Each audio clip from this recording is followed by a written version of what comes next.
पापनगर ड्रामे जी नई अपडेट में तव्हां सभिनी दोस्तनि खे ख़ुशि आमदीद। अॼु जी अपडेट बेहतरीन अपडेट ज़बरदस्त अपडेट्स आहे दोस्तों अॼु जी अपडेट में तव्हांखे बेहतरीन न्यू रिव्यू करे ॿुधाईंदासीं ड्रामा सीरियल पापनगर के बारे में।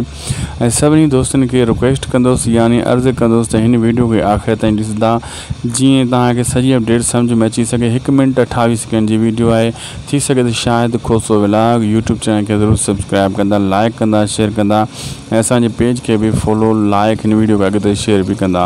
हलूं था जी अपडेट की तरफ, तव्हांजो घणो टाइम वेस्ट न कंदासीं दोस्तों। ख़ासि करे अब्बास गुल उडाणी के बारे में कमेंट भी आया काफ़ी दोस्तनि जा, ऐं इहो जेको न चयो पियो वञे त इन खे मेन हीरो जे तौर ते छो न ड्रामे में आंदो वेंदो आहे।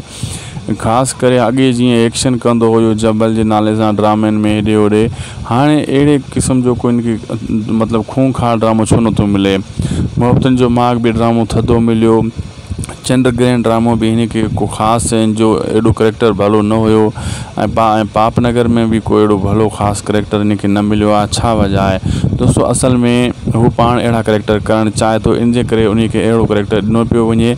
लेकिन तमामु जल्द तव्हां ॾिसंदो अब्बास गुल उडाणी खे हिकु बेहतरीन यानी खूंखार यानी जहिड़े वारो करेक्टर मिलंदो ड्रामे में।